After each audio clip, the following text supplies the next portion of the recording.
7 lifting tips I wish I knew when I started out, but because you're watching this, you don't have to repeat the same mistakes that I made. I've been in the fitness industry now for almost 6 years. And let's just say in those 6 years, I've learned a lot. And because of all those lifting mistakes, it helped me realize how much misinformation is on the internet and the reason why women feel so confused when it comes to going to the gym, because we were always taught that, oh, women should just stick to cardio.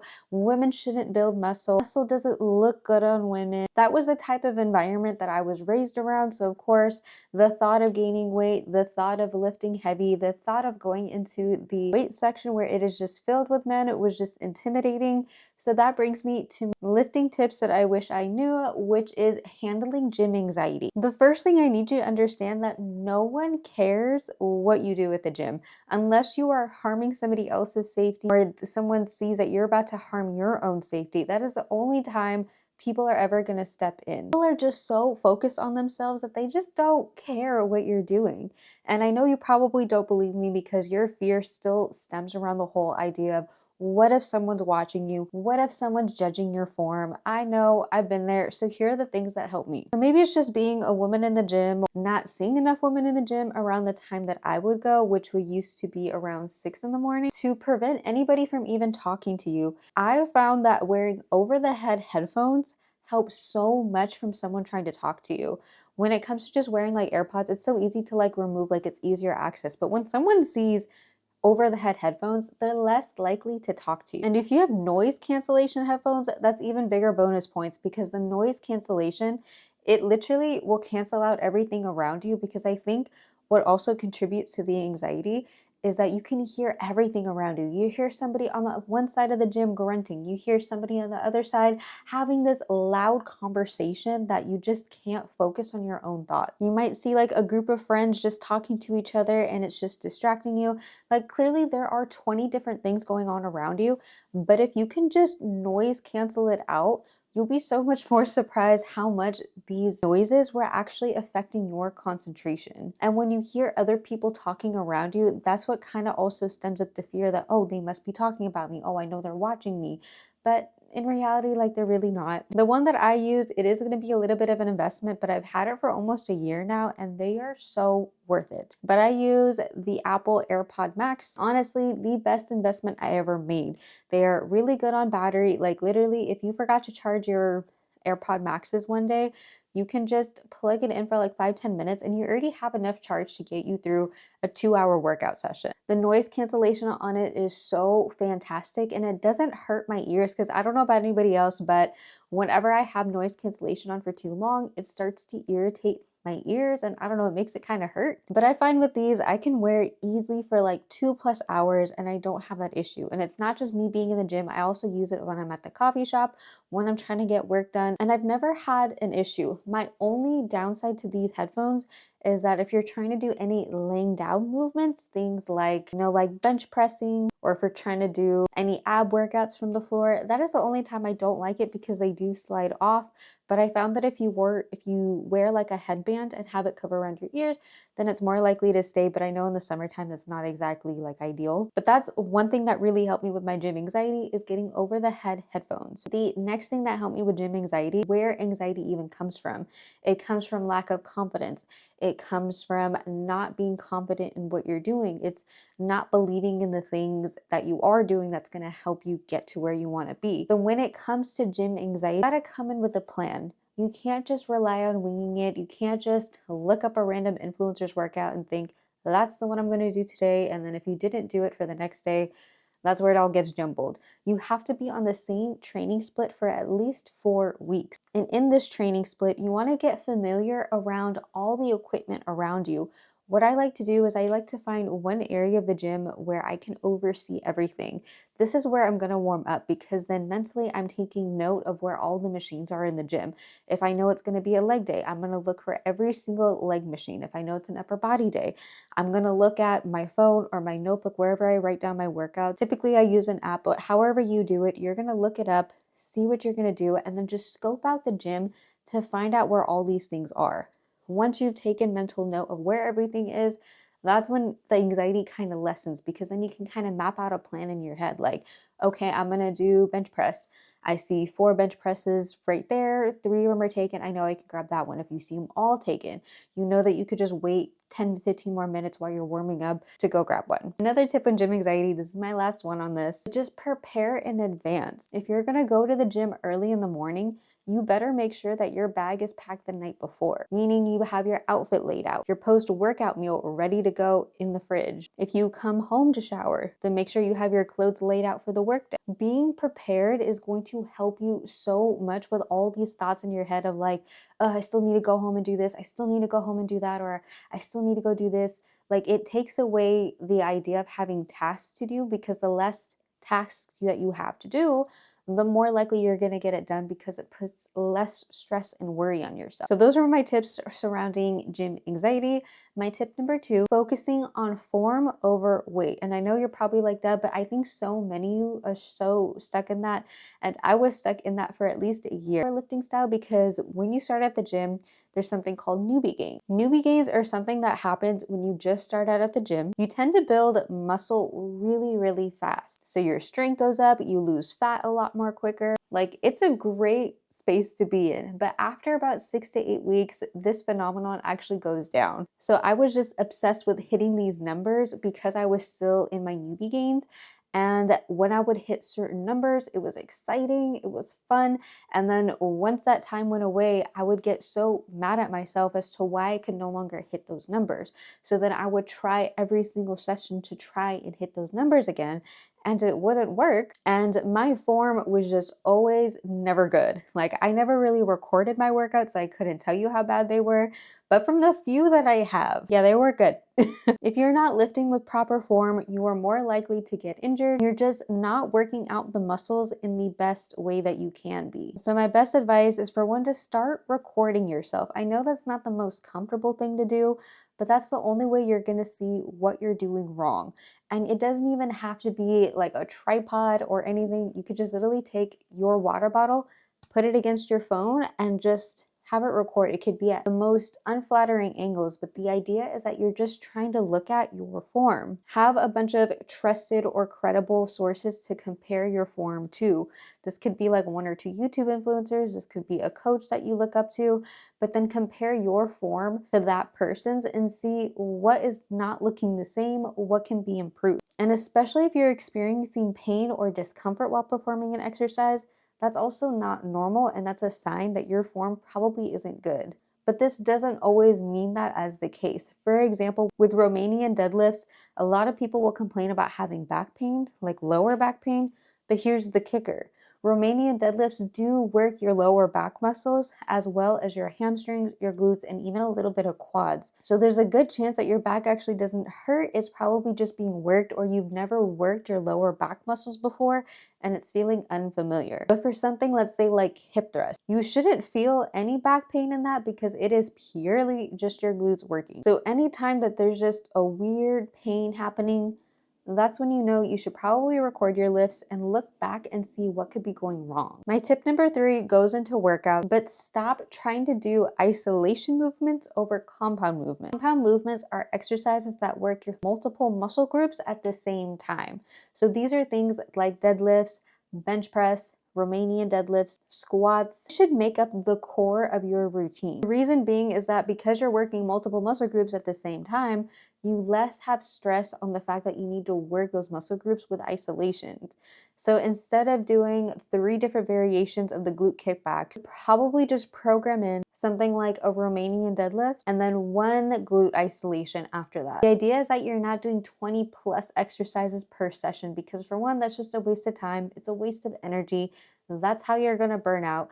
And just the fact that there is such a more simple way to do it. Because at the end of the day, if you could only spend 4 to 6 hours per week at the gym versus like 15 to 20, I'm pretty sure you're gonna want to choose the 4 to 6 hours per week, because you don't want to be spending all your time. There's actually a saying that you're probably familiar with, and that's less is more. And when it comes to lifting, that is 100% true. Typically 4 to 5 exercises per session is a good sweet spot. When it comes to my leg days, I do probably at best 4 and then 1 isolation if I kind of feel like it. When it comes to my upper body, it's no more than 5 exercises because I want to be in and out of the gym within an hour. My fourth tip is you need rest and recovery just as much as you need to actually lift. Because we were probably told that you need to move your body more and eat less, that probably kind of gets some wheels going in your head thinking that I need to be working out more. But in reality, they mean getting in more steps, not working out and lifting in the gym. I find that a good sweet spot to work out is doing a 4-day split where you have 2 upper body days, 2 lower body days. You don't want to work the same muscle group for at least 24 to 48 hours. So if you work a lower body in an upper day, have a rest day, and then do lower body upper day, you still have 2 days of rest after that. So then you can go into the new week feeling a lot more recovered. Your muscles had time to recover. You can kind of think of it like this if it's still not really clicking. When you lift, you're basically breaking apart your muscle fibers. But when you are resting and recovering and giving those muscles a break and eating your protein, keeping hydrated, all the good stuff, that is what's repairing that muscle. But see, it already was split apart when it was one size. So when it recovers, it comes back stronger. So every time that you're lifting and doing that over time, your muscle actually grows during the recovery phase. So that's why recovery is actually not just as important, but a lot more important than the actual lifting aspect. And this doesn't just cover rest days, this also means getting in plenty of sleep. I'm talking anywhere between 7 to 10 hours. Especially as a woman, there's actually not a lot of research done when it comes to women sleeping. A lot of the research that was done was on males, so that's why they came up with the 7 to 8 hour window. But in reality, I personally believe that women need more sleep. So if you can get 7 hours, I think that's okay. 8 hours is better. But if you can get between even 9 to 10, that's going to be the best. And if you're someone who freaks out as to what they need to do on rest and recovery days, or you feel lost if you don't go to the gym, go on a walk. I promise you, if you go on a 3 or 4 mile walk, you're not going to want to exercise for the rest of the day. Not because that you're burnt out, but just the fact that you have done a workout. It's also just as time consuming. A good walk is at least 45 minutes to an hour because the idea is that you want to get your steps in. You're trying to increase your activity level without necessarily increasing cortisol or stress levels. So walking is just perfect. The fifth tip is consistency over intensity. I think it's easy to think that when you see other people working out 4 to 5 times a week, doing the same type of job as you or something similar, it makes you feel like you need to be doing the same. So that what ends up happening is that you have one perfect week and then the next week you just fall off completely because you find that it was just too hectic for you. The thing is, you gotta set a realistic schedule that's gonna work for you long term. If you're someone who is single, has no kids, no responsibilities to anybody else but yourself, yeah, you could probably work out 4 to 5 times a week easily. But if you are a parent taking care of a kid, or you're just somebody who works full time and then has other responsibilities, you probably won't find it that easy to work out 4 to 5 times a week. So you can scale it back to 2 to 3 times a week and stay consistent with it. Because if it's something that you can't stay consistent, then that means it's not gonna last. And if it doesn't last, that's how you fall off track or feel like you keep starting over. And even if there is a week where you're not showing up the 4 to 5 days a week despite not having any extra responsibility, it's okay if you have to not go work out one of those days. In a typical calendar month, there's at least 30 days. And in those 30 days, let's say for once a week, you didn't do a workout. Now for the whole day, that's like 4 days out of 30. That's only 13% of the entire month that you fell off track. Look at it at the grand scheme of things, it really is so insignificant. Not being able to hit your nutrition perfectly for 4 days or not hitting those workouts 4 days, when you look at the bigger picture, it's really not that big of a deal. If you can at least stay consistent 80% of the month, you are on the right track. Because when you stay consistent, that's when you're gonna see the results. And when you start seeing the results, that gets the dopamine going, the motivation going, that turns into discipline, and you just will feel like you're unstoppable. My sixth tip is nutrition is so important. It's not just the 1% that you do at the gym, it's the 99% that you do outside of the gym. Just basically trying to prioritize 80% nutritional whole foods, making sure you're getting in enough protein, making sure that you're hitting your calories, whether you're in a deficit or in a surplus or just trying to maintain what you have. Your calories and your protein are just going to be so crucial. I think a lot of people think like, oh, just because I worked out today, I can now eat double the amount that I normally do. It doesn't work that way. You have a set amount of calories that are expended throughout the day, and those are set. They can change over time as you lose or gain weight, but for the most part, there's nothing that you need to gain back, and there's nothing that you need to eat back to make up for those calories that were burned from the day. And if you're not sure how many calories to be eating, what you should be eating for your goals, I created a video right before this one that goes into everything you need to know about fat loss. You can go check that out. My next tip is track your progress. Whether it's tracking your nutrition through MyFitnessPal or MacroFactor, there are so many calorie counting apps out there that are going to be superior and crucial when it comes to lose fat and build muscle. Counting calories is a good way to see what you're eating, how much you're eating, where you can improve. And if you're someone who believes that tracking is just considered obsessive, look at it in the sense of when you track your finances and when you budget your money. Have a set amount that you always get from a paycheck. In that paycheck is how you decide how you're going to spend that money. It would be so nice to just blow off that money, but so many of us have commitments and we have bills to pay. So one portion of it obviously goes to rent, another portion is for groceries, utilities, and then you might even set some aside for some random expenses, and then you set aside your 401k for savings. All the time you are tracking your finances, I would imagine. But if you're not that, I'm not judging, but we should probably start doing that. It's the same idea for calories. You have a set amount that you eat every day, so you can decide how you want to split up those calories. And the only way to do that is if you're tracking. Now, this isn't like a lifelong thing that you have to do. You can just track until idea of what portion sizes are, how much an each meal contains, because at some point you do get the idea of how much you're eating. Like when you can look at a plate of food and you're like, yeah, that's about a cup of rice. You start to actually develop that skill, so it's not meant to be a lifelong thing you have to do. That's tracking your progress in nutrition, but also in your workout. You want to keep adding tension to your body when you lift. That doesn't necessarily mean you have to lift heavier every single session, but I also don't expect you to be lifting the same weights every single session, because if you can do 10 reps of the same weight, that means it's not challenging for you and you need to amp the weight up. Because we are just stuck in this crazy life where there's always so much happening, I can't expect everybody to just remember what you did the week before. So track it in your phone, track whatever it is. You can write it down in a notebook. You can have like a separate notebook for when you work out. But for that week, let's say you were doing squats and it's your first week back, so it's been a while, so you're just kind of testing where your strength is. You found that you could do 200 pounds and then you tried 250 pounds, and then that was where you just couldn't do a rep. So you know a good working set is probably around 200 to 215, maybe 220. So then every week you can just practice with those numbers, and you could do 5 sets of 5. And then if you felt like that was too easy, you could amp up the weight, you can change up the reps and set.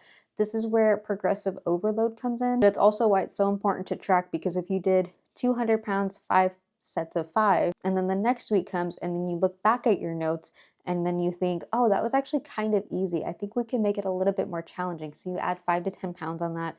And then if you felt like that was kind of difficult, you'll note that down. So then when the following week comes, you'll look back at it and be like, oh, that was kind of difficult. You're always challenging your muscles and placing the right amount of tension on. And then my last tip is don't be afraid to ask for help. Whether it's going to a friend who's been going to the gym for a while, maybe you follow somebody who's going to the gym for a while and you just want to say, hey, like I'm thinking about going to the gym, or hey, I haven't seen progress in a while.